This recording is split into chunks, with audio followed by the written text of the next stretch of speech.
NCP नेता और महाराष्ट्र के डिप्टी सीएम अजीत पवार का आज राजकीय सम्मान के साथ अंतिम संस्कार किया जाएगा। सुबह 9 बजे अजीत पवार की अंतिम यात्रा निकाली जाएगी और फिर सुबह 11 बजे बारामती के विद्या प्रतिष्ठान मैदान में अजीत पवार का अंतिम संस्कार किया जाएगा।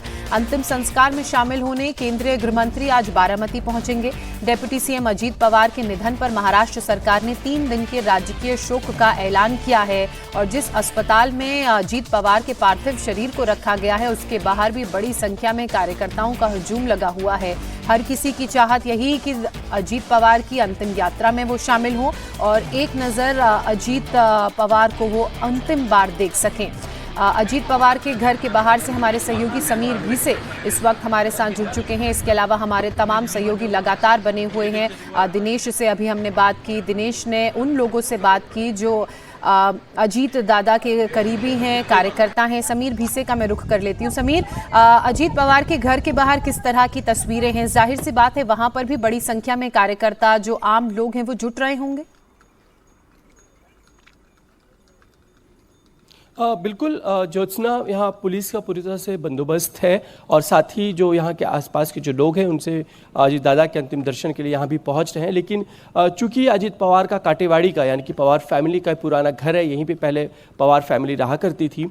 यहाँ पर अजीत दादा पवार का जो पार्थिव शरीर है वो अभी तक पहुँचा नहीं। कुछ देर में वो यहाँ पर जब आएगा तो घर के जो रिचुअल्स होते हैं उसके हिसाब से उसके बाद रिचुअल्स के बाद उनका पार्थिव शरीर दोबारा जो है वो प्रतिष्ठान में ले जाया जाएगा, जहाँ पे मैदान में पूरी तैयारी की गई है उनके अंतिम संस्कार की।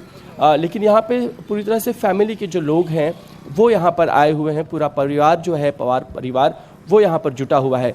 लेकिन जो हम बात करें तो सुबह से हर जितने व्यक्ति हैं उनसे जुड़े हुए अजीत दादा की कई कहानियाँ, कई जो एक भावनात्मक जो बंध था वो सामने आता है। कई कहानियाँ हैं जो सामने आते हैं। कईयों को दादा ने नौकरियाँ लगाई हैं, कईयों के काम जो किए हुए हैं। हर एक से जो दादा का एक बिल्कुल रिश्ता रहा है, एक दिलदार जो कहते हैं उनका व्यक्तित्व हमेशा से रहा, दमखम वाला व्यक्तित्व, उसको हर कोई व्यक्ति जो बयान करता है, बयान करते हुए रो पड़ता है, उसकी आंखों से आंसू छलक पड़ते हैं। ये बयानगी सिर्फ एक किसी व्यक्ति की नहीं है। कोई नागपुर से चला आता है तो कोई वर्धा से चला आया है, कोई मुंबई से चला आया है। लोग दूर दराज इलाकों से जिसको पता चला, जिस स्थिति में पहुँच सकता था वो यहाँ बारामती का रुख कर रहा है।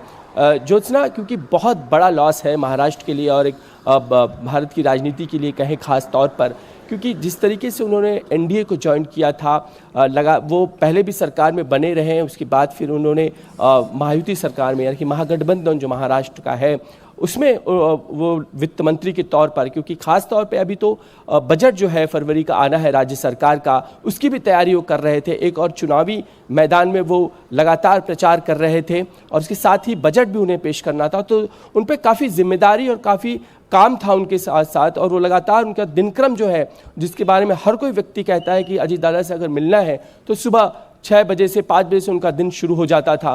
और आज भी ये सबके लिए बिल्कुल एक भावनात्मक ऐसा पल है कि आज अजीत दादा अपने जब घर पहुंचेंगे काटेवाड़ी, जो वक्त इसी वक्त का होगा जहां लोग उनसे मिला करते थे लेकिन आज वो किसी से बात नहीं कर पाएंगे। आज वो वाले अजीत दादा किसी को नहीं दिखेंगे जो हर किसी की बात सुनते थे, हर किसी के काम करते थे और उनका जो एक बात करने का जो एक लय है, एक तरीका होता था, हर किसी को वो जोड़ लेते थे।